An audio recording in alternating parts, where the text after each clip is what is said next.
네, 안녕하십니까. 오늘은 9월 5일 일요일입니다. 일요일 아침 가톨릭 기본교리 시간입니다. 오늘은 가톨릭 기본교리 제6강 101번부터 124번까지 한 주에 한 25개씩 이렇게 할게요. 25개씩. 가톨릭 기본교리니까 혹시 잊어버릴 수 있으니까 신자분들도 한 번씩 그냥 이렇게 쭉 보도록 하세요. 네. 자, 자료 공유하겠습니다.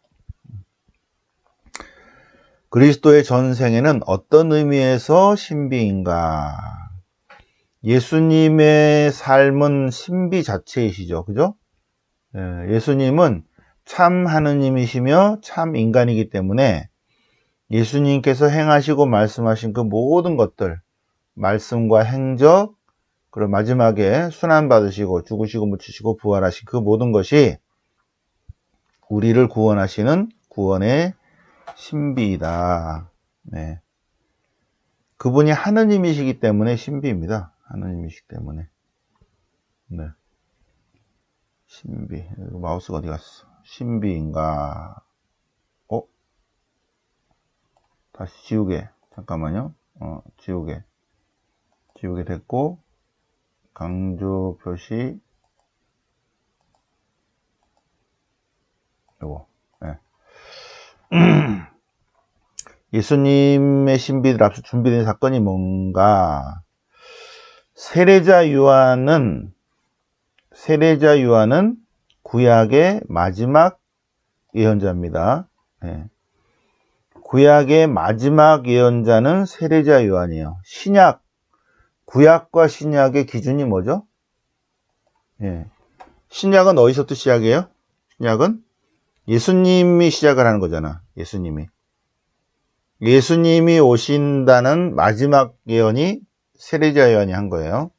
그다음 예수님으로 인해서 새로운 약속이니까 예수님부터 이제 신약입니다. 예수님 전 세례자 요한은 구약의 마지막 예언자예요. 이거를 신학 공부를 하여튼 오케이. 어떤 누군가가 오케이. 통과. 그 예수님으로 인해서 신약이 시작이 되는 거예요. 예수님 전은 구약입니다. 그래서 세례자 요한은 구약의 마지막 예언자. 그래서 세례자 요한이 예수님에 앞서서 이제 마지막 예언을 했고, 그 다음에 그 구약이 이제 예수님 안에서 완성되는 거죠. 예수님이 오심으로 인해서 완성된다. 자, 복음서는 예수님의 탄생과 유전의 신비들에 대해서 예수님의 성탄은 구유에 누워있는 것이 주님의 성탄의 표징이죠. 네, 가난과 겸손으로 오셨고, 네, 예수님의 공연은 온 세상 만민들에게 알려지는 그런 의미가 있고, 네, 예수님의 세례도 가난과 겸손의 표시입니다. 예수님의. 예. 요거는 그냥 나중에 그냥 읽어보세요. 별로 중요한 게 아니니까. 예수님의 감춰진 나자렛 생활은 어떤가? 나자렛의 감춰진 생활은 침묵이시다. 침묵. 예수님의 공생활만 이제 나타나잖아요. 그러면 공생활 전에는 어떻게 하셨는가? 예. 침묵 가운데 사셨다. 요게 맞는 말입니다. 근데 예, 지능이 약간 떨어지는 그 그룹에서는 예수님의 공생활 전에 어떻게 했을까 해서 뭐 인도에 갔다 왔다 뭐 이렇게 하는데 그거는 예수님을 뭘 모르는 사람들이 하는 소리예요. 예수님이 어떤 분이신지를 모르고 예수님은 그냥 가만히 계셨어요. 침묵 속에서. 예수님의 본질을 모르는 사람들은 자꾸 딴소리를 하는 것입니다. 네. 예수님은 왜 요한에게서 세례받았는가? 세례받을 필요가 하나도 없는데 우리 세례 예표로서 받으시고 또 죄인들과 함께 줄을 서서 죄인들이 저는 죄인입니다 하는 걸로 세례자 요한에게 세례를 받았잖아요. 근데 예수님도 같이 줄을 서서 당신 자신을 낮추신 거죠. 가난과 겸손의 표징으로 구유에서 나셨고, 가난과 겸손의 표징으로 몸소 세례를 받으셨어요. 예. 그리고 세례는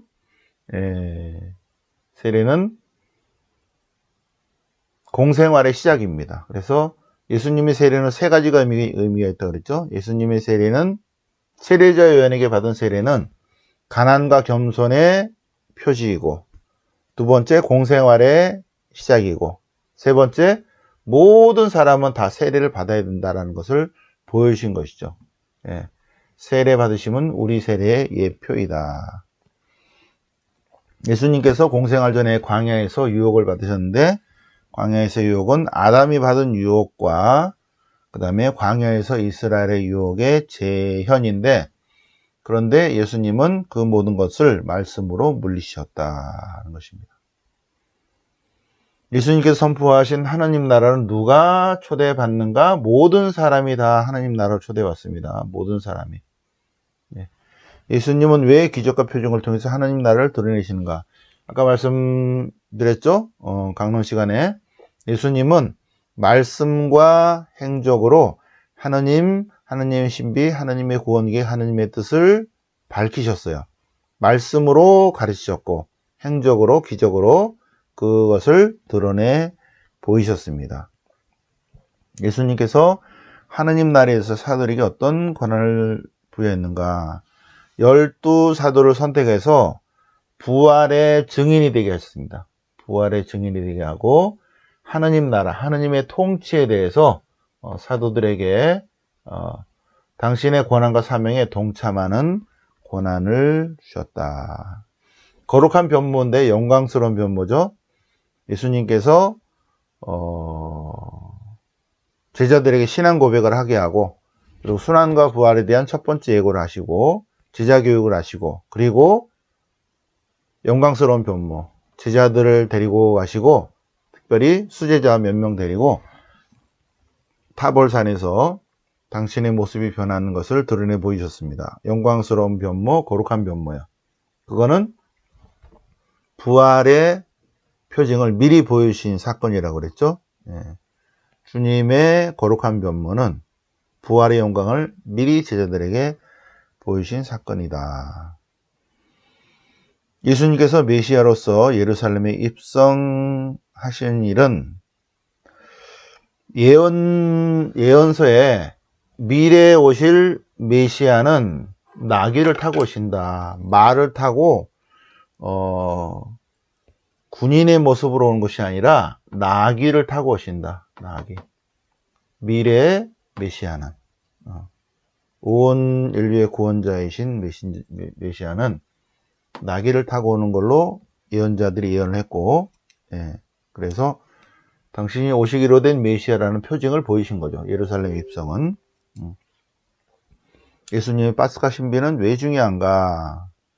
파스카, 출애굽이죠, 그죠? 지나가다 건너뛰다 넘어가다. 예. 원래 파스카의 본래 의미는 유목민 축제인데 이제 봄이 돼서 새싹이 나면 양들을 먹이기 위해서 광야로 나가는데 제일 두려워하는 게 귀신이 잡아가는 거죠. 예, 그래서 귀신 들어오지 말라고 텐트 입구에다가 이런 텐트를 치죠. 거기다가 양의 피를 바르는 그러한 축제가 있는데, 예, 그 축제를 유대인들은 그걸 받아들여서 출애굽을 기억하고 기념하는 걸로 했고, 예, 그래서 양의 피를 바른 거를 그냥 건너가고 지나가고 넘어가게 하는 그 사건인데, 예수님의 파스카는 예수님의 순환과 죽음으로 이 세상에서 죽음에서 생명으로, 이 세상에서 저 세상으로 순환과 죽음과 부활과 휴양을 포함한 파스카의 신비다는 것입니다. 그래서 그리스도교 신앙의 핵심입니다. 예수님은 무슨 죄로 고발당하셨는가? 율법을 완성하셨어요. 예수님은 율법을 완성하셨는데 율법에 얽매인 사람들로부터 고발을 당하셨죠. 예수님은 율법에 대해서 어떻게 처신하셨는가? 율법을 완성하셨다. 완성하셨다. 성전에 대해서는 어떤 태도를 취했다? 성전은 하느님이 머무르시는 곳이에요. 근데 하느님이 어디에 머무르신다고 말씀하시냐면 예수님 당신 안에 머무르신다고 말씀하신 거 있죠. 네. 하느님의 거처가 성전입니다. 하느님의 거처. 근데 하느님이 어디에 임하여 계신다? 하느님이 예수님 안에 임하여 계신다. 그리고 그리스도 안에 머무르는 사람 안에 머무르신다. 그래서 성전에 대해서 예루살렘 성전이 아니라 그리스도를 믿는 모든 사람이 다 성전이다. 이렇게 의미를 확대시키니까 사람들이 못 알아들었죠. 예수님께서는 유일한 하느님에 대한 신앙을 가지셨죠. 반대한 적은 없죠. 그죠? 예수님의 죽음의 책임은 누구에게 있는가? 모든 사람에게 있다. 하느님과 인간과 딱 만나면 어떻게 될 것 같아요? 하느님하고 인간하고 딱 만나면 100% 확실한 게 하느님과 인간과 딱 마주하면 인간이 하느님을 죽여버려요. 그걸 알죠. 왜? 인간 안에 죄와 악이 들어있으니까. 네. 그래서 죽음의 책임 누구 있다? 모든 사람에게. 악을 일삼는 우리 모두죠. 우리 모두. 그래서 하느님이 인간이 되어 오신 것은 분명히 인간이 하느님을 죽일 거라는 것을 알고 오신 거죠. 알고 오셨어요. 예. 그래서 하느님이 계획을 안 세웠더라도 하느님이 인간이 되오시면 인간 세계에서 하느님을 몰아내고 죽인다는 것을 알고 그래서 오신 거죠. 그래서 하느님의 아들이 죄인들을 위해서 당신 스스로 죽음에 넘겨주도록 하셨고 예수님이 그렇게 하신 것은 자유로운 봉헌이시다. 천사들도 자유의 의지가 있어 갖고 하느님의 뜻을 거역할 수가 있죠.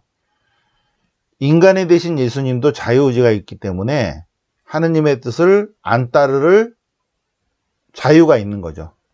그런데 예수님은 겟세마네 기도에서 기도하시면서 하느님의 뜻을 따르는 자유로운 봉헌을 하신 거죠.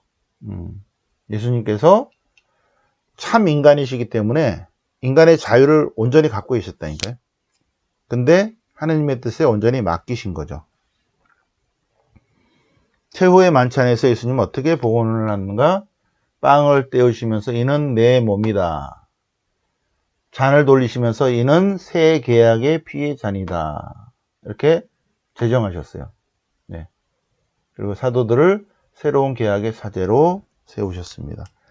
겟세마니에서의 고뇌는 무슨 일인가? 겟세마니는 최후의 만찬을 드시고 그 다음날 붙잡혀 가시기 전 상황인데 거기서 예수님께서는 아버지의 뜻이 이루어지도록 기도한 거 있죠. 하느님의 뜻이 이루어지기를. 아버지, 제 뜻대로 하지 마시고 아버지의 뜻이 이루어지게 하소서. 제가 너무 요거만 했나요? 네. 성부의 뜻이 이루어지도록 기도하셨습니다. 성부의 뜻이 이루어지도록. 예수님께서 십자가에서 바친 희생제사의 효과는 우리 미사의 효과하고도 같죠. 우리를 구원하시고 그리고 하느님과 일치시키는 효과가 있습니다. 예수님께서 왜 제 아들에게 십자가를 지고 따르라고 그랬는가? 당신의 희생제사에 참여하기를 하느님께서 원하고 계십니다. 예수님께서 무덤에 계시는 동안에 육신의 상태는 당연히 부패하지 않았겠죠. 그죠? 부패하지 않았고 돌아가셨지만 바로 부활하셨죠. 인간의 바디를 가지고 다시 일으켜 주셨습니다. 그러면서 N차원 무한차원으로 넘어가셨죠. 그죠? 그래서 여기까지 124항까지 간략하게 봤는데 이 모든 것들이 다 성서 신학적으로 쭉 나와 있죠, 그죠? 그래서 그 예비자들이 예비자 교리만 들으면 무슨 소리인지를 처음에는 몰라요. 무슨 소리인지 몰라. 신자들도 잘 몰라 무슨 소리인지. 왜? 성경 공부를 안 했기 때문에. 이 성경과 전례와 트라디시오, 성전과 이런 것들이 모두 합쳐져 가지고 가톨릭 기본 교리가 되는 거거든요. 그래서 예비자 교리에 나가서 앉아 있더라도 수녀님이나 교리교사나 신부님이 설명하더라도 그것이 무슨 말인지를 못 알아들어요. 그래서 그냥 앉아 있는 거죠. 아, 그렇구나. 기도문 외우고 그 다음에 성당을 다니지만 성당 다닌다고 모르죠.